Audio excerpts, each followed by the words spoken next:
¿Qué tal, amigos de Semanario N22? Mi nombre es Huemansin y los invito a que nos acompañen en nuestro último programa de la temporada. Una temporada que, como todos, se ha visto afectada por la pandemia de COVID-19 y que también hemos tenido que sobreponernos a las nuevas circunstancias. De eso va nuestro programa en este momento de mucho contagio. ¿Qué es lo que hemos aprendido a lo largo de este tiempo de confinamiento? Vamos a comenzar con una evocación cinematográfica. Este es Luis Buñuel con El Ángel Exterminador, una película en donde el director tuvo que embadurnar de miel a sus actores para que ellos mostraran con su cuerpo la incomodidad del encierro. Nosotros conocemos ese encierro, qué hemos aprendido de él y qué nos muestra la película. Con esto comenzamos.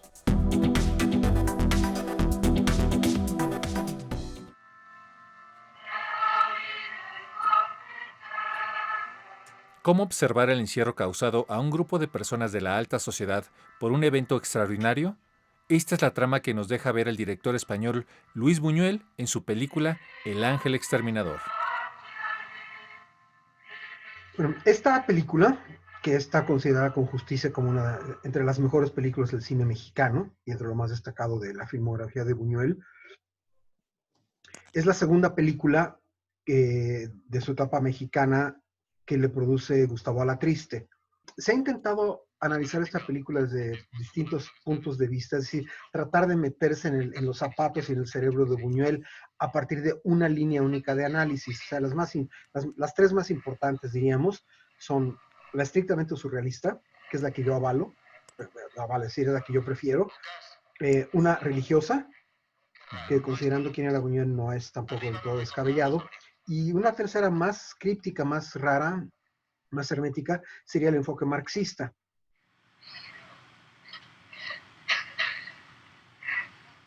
El encanto principal de El Ángel Exterminador es que los personajes no saben por qué no pueden salir de esa casa. Es una cofradía de altos burgueses. Y eso en manos de Buñuel pues tenía que dar lugar a algo muy sarcástico, muy pulsante, como finalmente es la película. Es decir, al proceso de putrefacción paulatina de esta alta burguesía mexicana, ¿sí? Al final ya la debacle es absoluta, ¿sí? Por supuesto, se empiezan a perder los modales, se pierde la limpieza y la higiene personal, se pierde el respeto a los demás y a uno mismo, se pierde la sana distancia erótica, se pierde incluso dentro de esa burguesía hay jerarquías, porque están los anfitriones, que son los nobles, y todos los demás son los invitados, se pierde absolutamente toda compostura, que este encierro de aristócratas es una metáfora. Físicamente es un grupo de finocchios que están encerrados, que se quedan encerrados por razones incomprensibles en una casa después de ir a la ópera, ¿sí? Pero la metáfora es la putrefacción de la sociedad, y la putrefacción a partir de el asunto de la clase social, el asunto de la decadencia moral de cada uno de ellos, porque de alguna manera el espectador, nosotros, podemos asumir, y lo asumimos claramente, que las muestras de decadencia que se van dando y que se van haciendo explícitas con el encierro, la semilla ya estaba en ellos. No es que se hayan convertido durante el trayecto de la película en eso, ya lo son, pero como buenos burgueses lo tienen todo detrás de una fachada de propiedad y de civilidad que en realidad solo es esa fachada, y que la situación límite, la situación extrema del encierro hace que toda esa pus, toda esa putrefacción moral, ética, social, surjan las ampollas se revientan, sale la pus y ahí están los resultados, ¿no?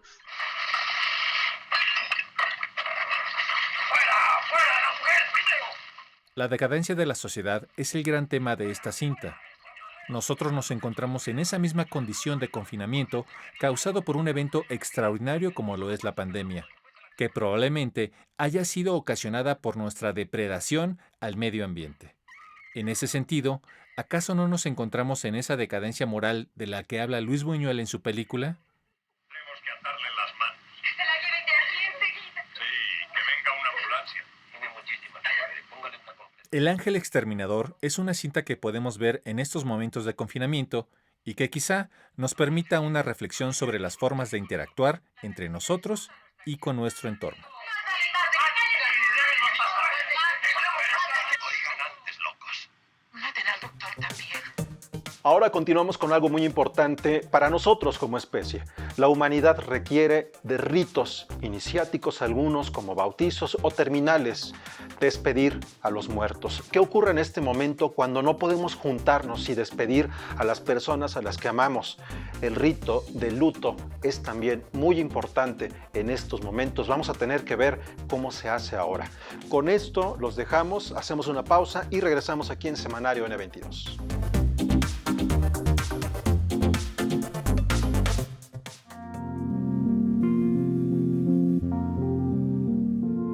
El duelo es un tema fuerte y más en momentos como este, donde además del aislamiento y el distanciamiento social, se está pasando por la pérdida de un ser querido, que además se puede sumar a otros procesos de duelo, como lo puede ser en lo laboral o simplemente la pérdida de nuestra rutina.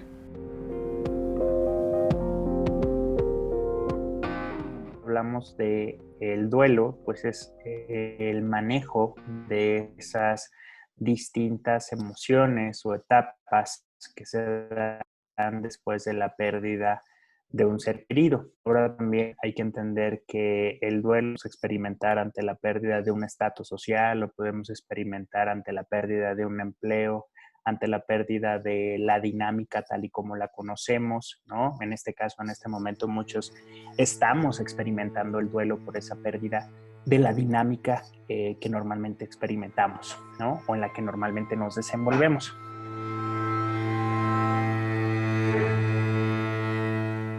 El duelo se divide en etapas. Cada una de las etapas pues tiene como ciertas características. La etapa de la negación, la parte de la depresión, ¿no? Que más que una depresión, pues estamos hablando de una tristeza, estamos hablando de una quizás hasta pues melancolía o nostalgia por aquello que se ha perdido. Luego viene el enojo, ¿no? En el enojo muchas veces surge el ¿por qué a mí? Y luego viene la negociación. En la negociación lo que nosotros encontramos son monedas de cambio. ¿A qué nos referimos con las monedas de cambio? Las monedas de cambio es ¿con qué me quedo después de esa pérdida?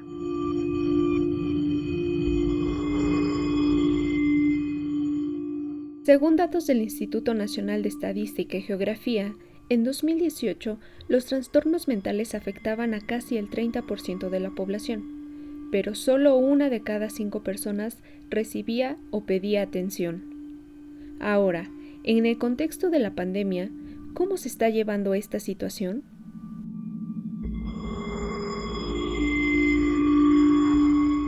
Hay que hablar, hay que pedir ayuda, hay que acercarnos. No estamos acostumbrados a atender a la salud mental en general. No estamos acostumbrados a manejar las pérdidas. Literalmente, toda la estructura, ¿no? En realidad, o una buena parte de la estructura como la conocíamos, se cayó. Esta situación nos llevó a un punto en el que vamos manejando por la carretera tranquilamente y de repente se terminó. Lo cierto es la incertidumbre, ¿sí? Entonces, lo que yo tengo que empezar a hacer es empezar a trazar puntos de referencia, decir más o menos qué camino voy a tomar, qué pasos voy a dar. También, ¿no? Hay que estar atentos y hay que estar abiertos cuando uno diga, no, esto se me está saliendo de control, no lo estoy pudiendo manejar.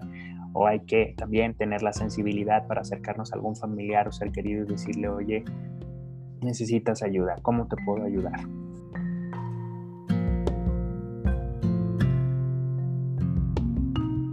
México es famoso por sus tradiciones para honrar a sus muertos, pero otra de las secuelas que deja el COVID-19 es la imposibilidad de realizar un funeral con todos los familiares y amigos, ya sea que el deceso se deba o no a la actual emergencia sanitaria.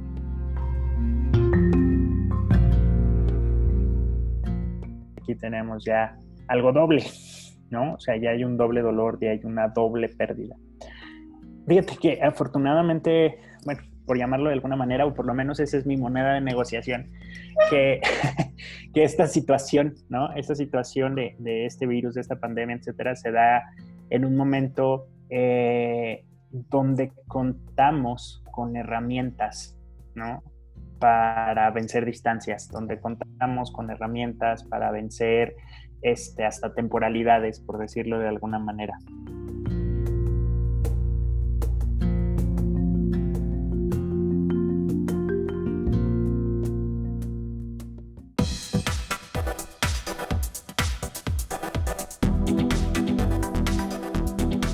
Continuamos aquí en Semanario N22. En una visión muy esquemática de las bellas artes se dividen en espacio y en tiempo. Las artes del tiempo son las que requieren de un reloj para medirse poco a poco, ya sea cine, danza, teatro, literatura. Y las artes espacio son las que tenemos que medirlas y pesarlas. Esto es la escultura, la arquitectura, la pintura, la fotografía, entre otras. ¿Qué ocurre en estos momentos de pandemia cuando las artes vivas que requieren a personas en el escenario no pueden expresarse? Vamos a ver a continuación esto. ¿Qué ocurre con las artes vivas?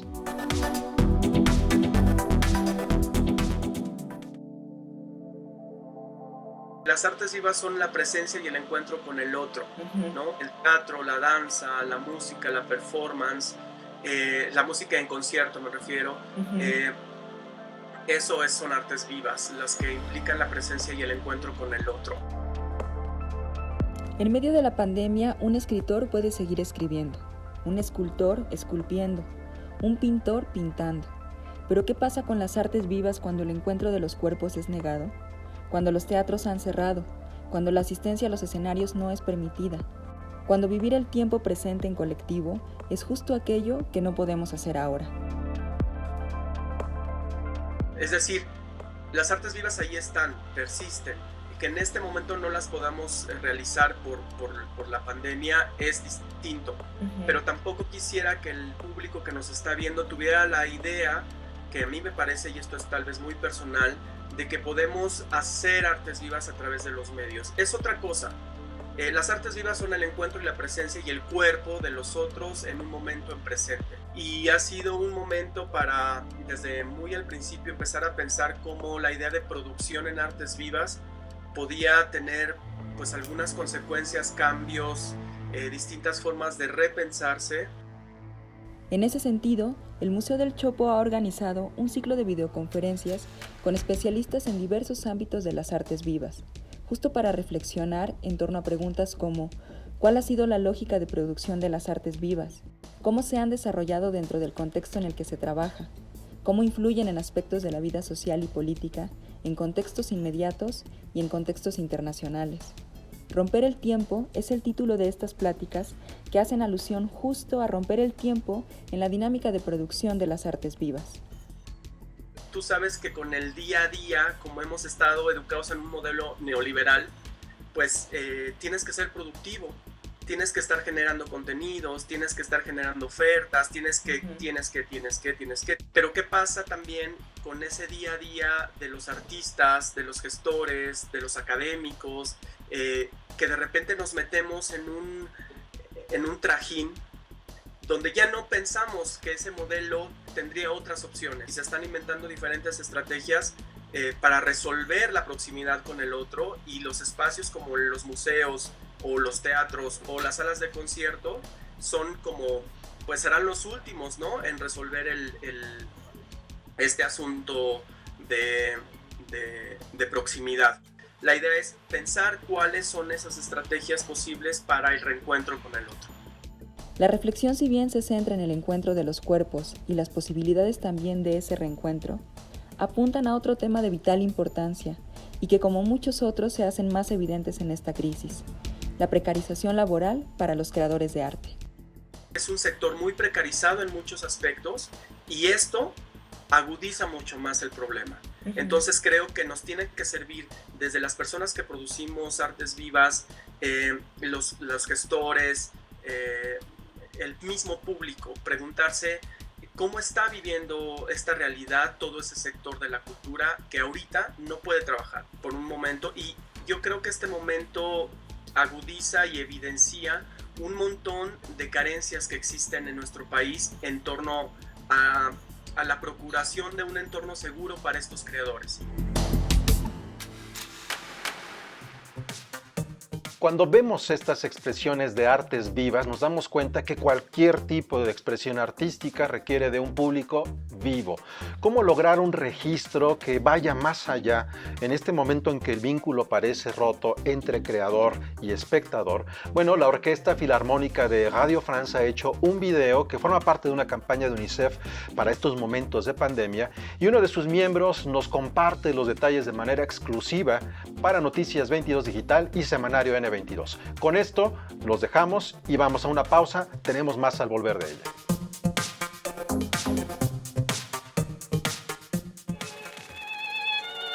Buenos días, Canal 22. Malheureusement, je vais devoir poursuivre en français. Au nom de tous mes collègues musiciens de l'Orchestre Philharmonique de Radio France, de toute l'équipe qui travaille à nos côtés et de notre directeur musical Miko Franck, un des aspects importants, c'est que nous sommes ambassadeurs de l'UNICEF depuis 2007, l'Orchestre Philharmonique de Radio France. Et l'UNICEF, qui évidemment souffre beaucoup de la situation actuelle, comme beaucoup, a un besoin tout particulier de soutien en ce moment. C'est pourquoi il nous a paru tout naturel d'associer ce projet de vidéo.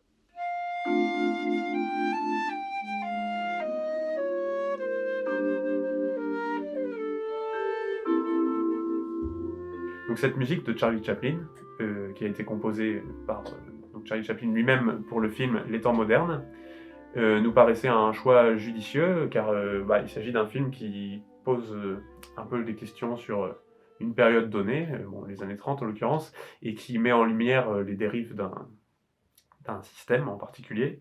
Et il nous semblait que tout ça résonnait un petit peu avec les réflexions qu'on pourrait avoir aujourd'hui sur les temps que nous vivons actuellement.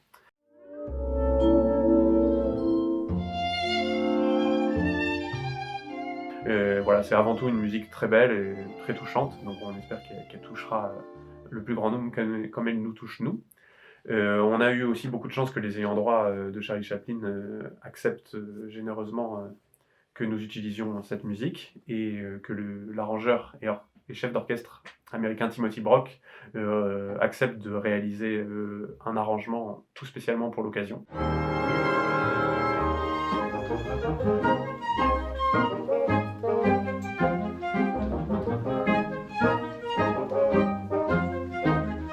Alors, confinement oblige, tout ça a été évidemment réalisé en autonomie depuis chez nous, avec les moyens du bord.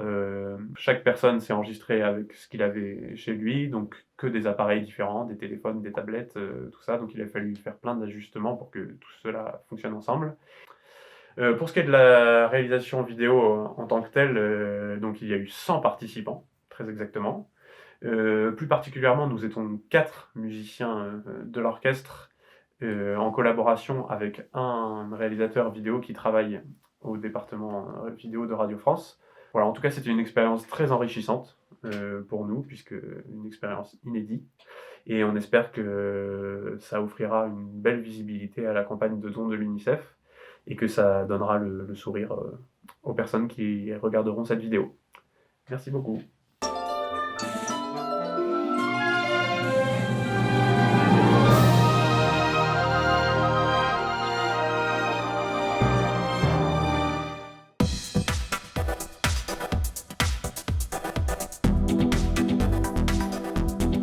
Continuamos aquí en Semanario N22 y vamos a hablar de caminar, que es algo que nos define como especie. Entre los griegos hubo una escuela filosófica llamada los peripatéticos que aprendían caminando y conversando. El explorador noruego Aisling Kage, que tiene un libro maravilloso que se llama Caminar, dice que hay que explorar el mundo con nuestras piernas, que es lo único seguro que tenemos. ¿Cómo podemos colectivizar el espacio público caminando ahora que estamos en cuarentena? Bueno, pues hay un proyecto que se llama Deriv Lab y que nos propone caminatas interiores.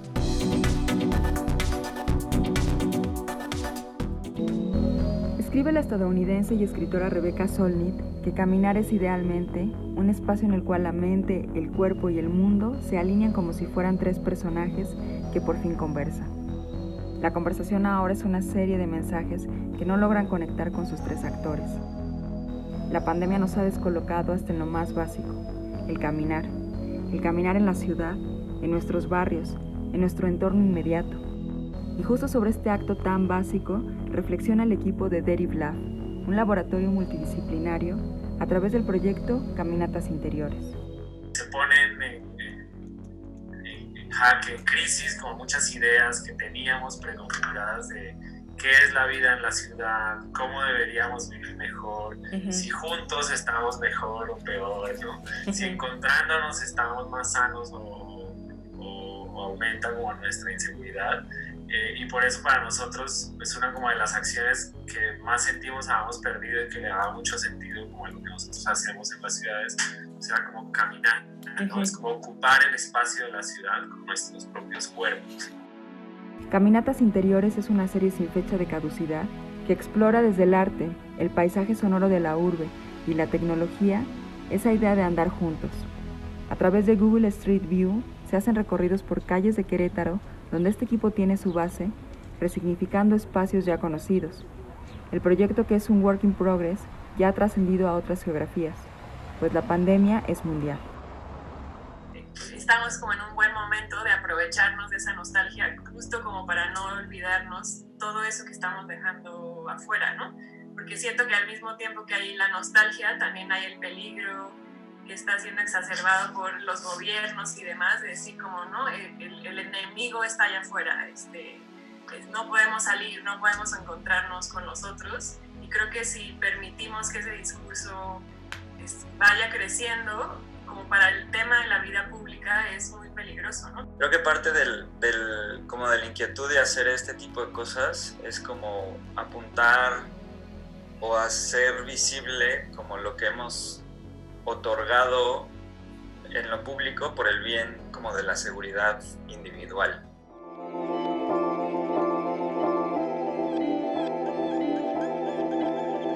O sea, lo que estamos haciendo son como intentos como de regresar a lo colectivo de la mejor manera que podamos, ¿no? Apelando como a la nostalgia, apelando a los espacios, no solo a los espacios que perdimos, sino a la experiencia de depender de otros, ¿no? O de estar con otros. Como un ejercicio digital de transgredir un poco y de transformar lo que entendemos por espacio público y demostrarnos que podíamos volver a encontrarnos con otros para disfrutar la vida pública, ¿no? Y caminar al final es un acto colectivo, aunque estés caminando solo, al final estás compartiendo el espacio con todo el mundo. Y pensando en este andar colectivo, las palabras del ensayista Roberto Cruz Arzábal, que abonan a la reflexión de este equipo para no olvidar que pronto volveremos a las calles. Caminar es un reconocimiento de sí y de los otros. Caminamos juntos a multitudes para hacernos seres políticos. Caminamos en pareja para reconocer el mundo en su falta. Caminamos sobre el mundo para tocar su superficie y ser su resonancia. Caminar es, pues, formarse en un aprendizaje del cuerpo y del mundo, en la continuidad de la experiencia que somos siendo. Si usted quiere conocer más sobre este proyecto que comenzó en Querétaro, pero con la pandemia se ha expandido a otras partes del mundo, puede acceder a través de este código QR y tener mucho más información. Ahora vamos con un libro bellísimo que de verdad es de mis favoritos de los últimos que he leído. El regreso a la Tierra, memorias y reflexiones de 9 astronautas de 5 países que al volver a la Tierra dijeron, ¿qué pasa? ¿Qué es esto? Nosotros queremos utilizar este libro como una metáfora a esa normalidad o nueva normalidad a la que volveremos después de esta pandemia. ¿Qué perdimos? ¿Qué ganamos? ¿Qué necesitamos?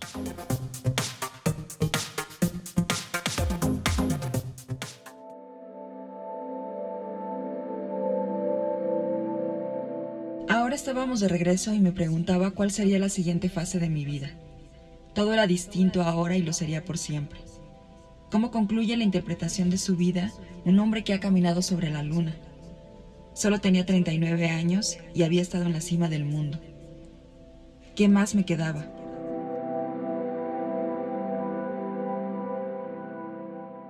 Cuando el libro Regreso a la Tierra, que contiene esta declaración de Buzz Aldrin, uno de los 2 primeros humanos en pisar la luna, vio la luz, no había una pandemia. Ahora, su lectura se resignifica de una manera inesperada en el tiempo. Las reflexiones de 9 astronautas sobre el regreso encuentran consonancia con este viaje tan inesperado, tan tenebroso, pero también tan introspectivo que es este virus y este confinamiento. Cuando un astronauta sale de la Tierra, ya sea a la Luna, a la estación espacial o simplemente a una misión, a un viaje, su reencuentro con la Tierra siempre es muy revelador, porque están preparados para salir, para viajar, para explorar, para hacer sus experimentos en el espacio, pero no están preparados para regresar, porque nadie se imagina que te deban de preparar para regresar. Esa es otra como correspondencia que tenemos con el momento actual, ¿no? ¿Cómo nos prepararíamos nosotros para regresar al mundo, entre comillas? Y es lo que les pasa a los astronautas. Regresan a la Tierra y ven otra Tierra, otra casa, ven todo distinto.